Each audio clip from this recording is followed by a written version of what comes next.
It's a beautiful day in the neighborhood. What are you doing here? What'd you come by for today? I work here, smartass. It's your fault. You hired me. Everybody makes mistakes. Yeah, suck in your gut. Gotta lug it. I need a vest or something. Okay, guys, Bulls Eye Marksman gun range. We're in Cumming, Georgia. Sort of a family place. It's I would say that. Yep, gun store range.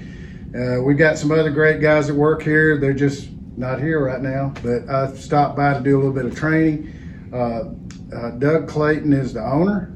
Been here over 20 years, right? Well, you have to edit that because it's been 18. 18? Yeah, 18 Okay. years. 18 years. So I know my first time was about 2008. Yeah, so we opened in 2005. Yeah, I remember that. Yeah. It used to be a different configuration in here. Yeah, we've updated the store in 2016 just to give us more room so that we carry more firearms and have more for display. Mm-hmm. Gives us a lot more room on the walls to carry gear and accessories. Okay, this is informal, so customers may come in. Yeah. That's okay. I know this is not rehearsed. I just want to talk about a few things in our training. So we've got monthly basic class Michael teaches. That's the cheapest option for training, right? Absolutely, because yeah. It's $100. You get the gun, eyes and ears, targets, Yep. classroom, range time. Everything. It's a great way for people to get that initial knowledge so that they're safer firearms owners.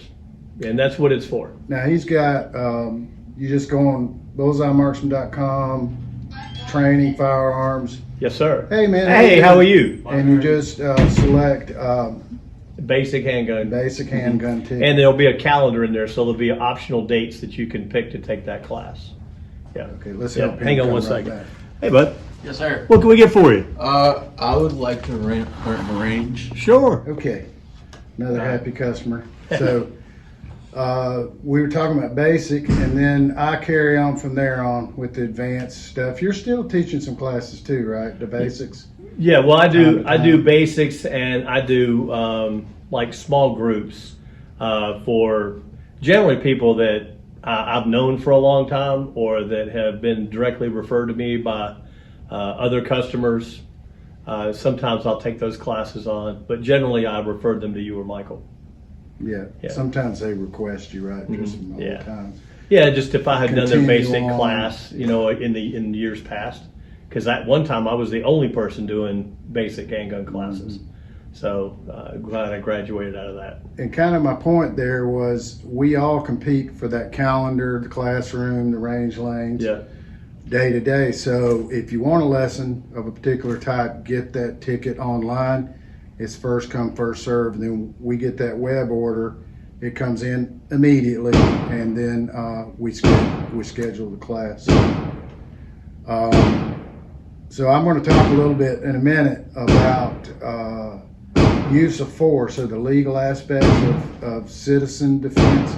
I just learned that term. They've just started calling it citizen defense. Citizen defense, that's nifty. I like it. Yeah. Armed citizen kind of thing. That's what we are, right? Right. I mean, I've been in the military, you've been in the military, but we mostly fix stuff and on flight decks and flight lines and kind of thing. Right. Not, hmm we didn't shoot people. No, fortunately I didn't have to do any of that. No, we qualified though. Mhm. We Yeah, can actually at least once. We can hit a bullseye. But I'm into the armed citizen thing. I mean, that's what we do here. We're not law enforcement, military, contractors, fugitive task force. Now, our other guy, Rico, doesn't teach anymore, but he's got a big career and that kind of thing. But He does, but that's secret. But he's top. It's top secret. That's right. He's more now chasing kids around. That's you right. know. He's now his fugitive recovery is 3 feet tall. Yeah, but Richard is the expert guy that we go to. He's a machinist, gunsmith kind of guy, and he's always here. And he gives great advice too. So you get a lot of coaching at the counter. Yep, we do a lot of coaching at the counter. We're kind of about the shooters here, wouldn't you say? Yeah. I mean, that's what attracted me. Actually, I saw you coaching a customer, and first time I came in, well, I'd been in before, but Right. last year or about a year and a half ago, I came in just as a customer, and I liked the way everything, the vibe of the place. So I had retired, but I thought, well, I still want to do some classes and some coaching. So I kind of felt like it was going to be a good home for me. Yeah. Plus, I live a few miles away. That Right. really helps. Right. Well, if you get a chance to extend your passion and, you know, do what you like doing, then it's not really work. You have a chance to enjoy what your passion is, and share your information, and still See other people get better. Yeah, I think that's important. Immediate gratification in seeing a student go from I don't want to touch the gun to I can't believe I did that well, and you're doing that in just a short period of time. That is a huge ego boost for me and the student. I don't think they realize how quickly they can progress with a little bit of help. Sure. We kind of keep Yeah, them the on ability is there. and they're not building bad habits. Right, and they just need some confidence. And the confidence usually comes really quickly. They just need to see that they can perform, and since the target tells them as soon as they fire the round that they were able to apply the techniques to shooting the gun, they see immediate results. It's good for everybody. Confidence. Oh, customer. Hey man, how you doing? Hey guys, how you So doing? just remember, one person in the lane shooting at a time. When you guys are shooting, make sure that one of the adults is standing behind them, right? Just to ensure that you're visually watching. Enjoy. We will. Seeing that when you got a whole family of folks coming in to try something new and do something that is not their norm, and they have a free afternoon or morning, and they can get together and go do something that's not going to take a half a day. So I forgot we're just We're talking about training. So we got a good classroom. We've got a big screen for presentations. Dry marker board, great.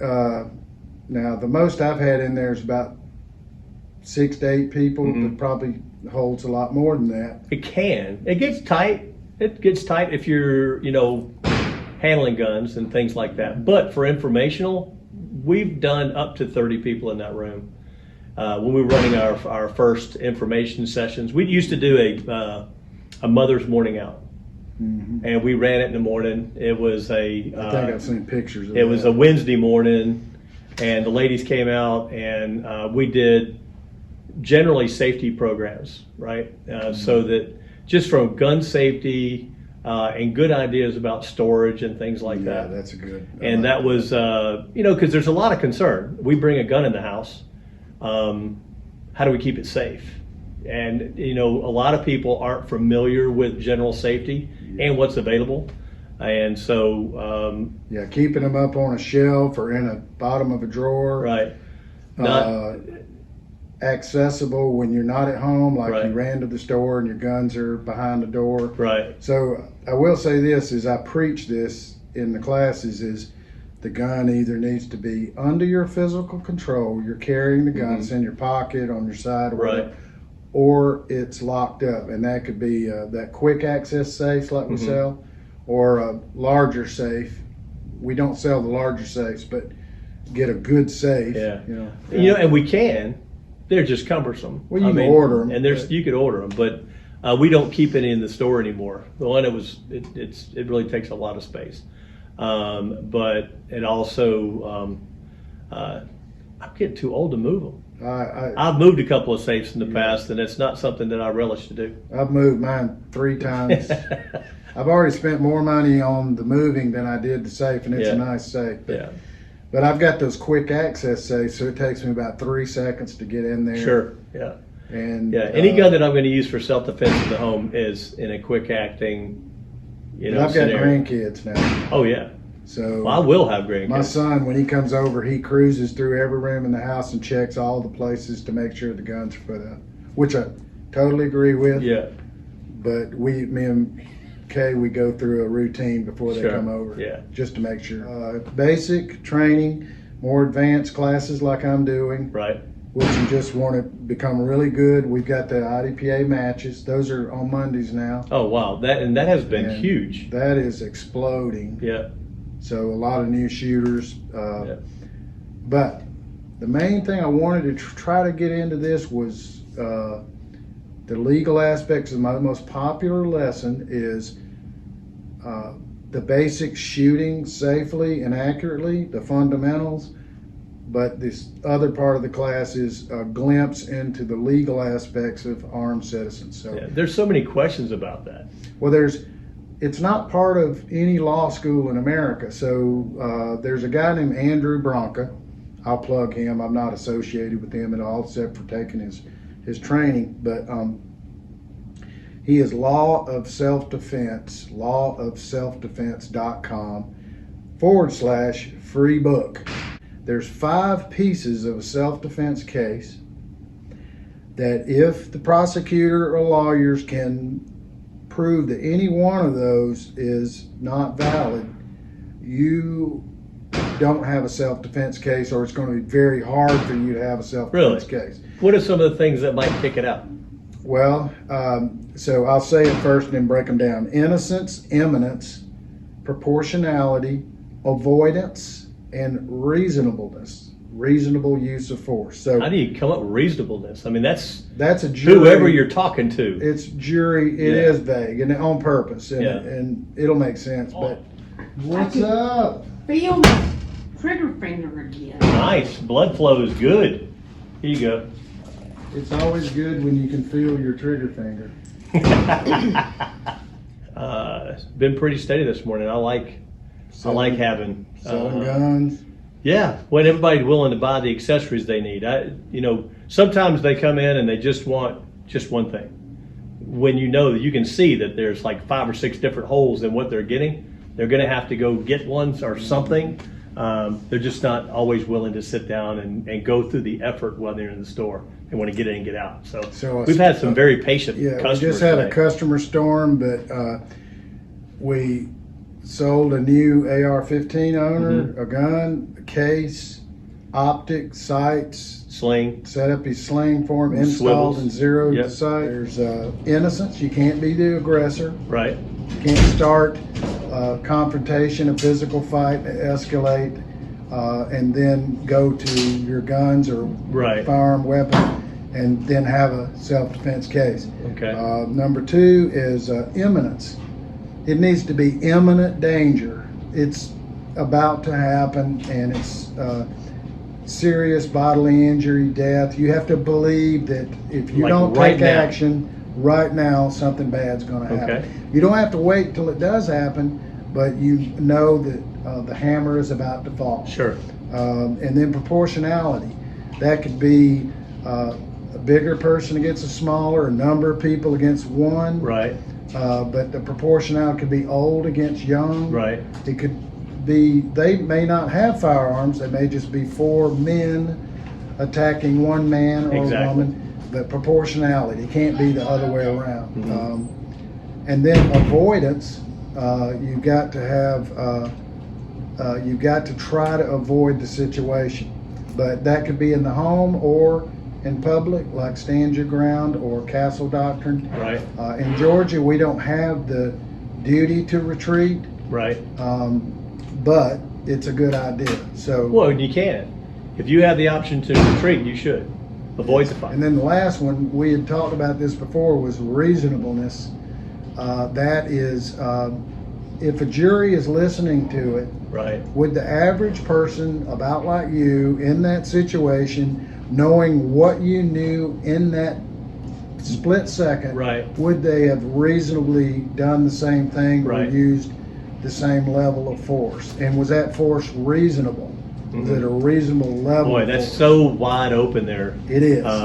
Because it just seems that would be the area you can't control it because it's somebody else's perception of the story. You know, all those things, but knowing those elements of innocence, imminence, proportionality, avoidance, reasonableness, and just incorporating that into your training. Well said.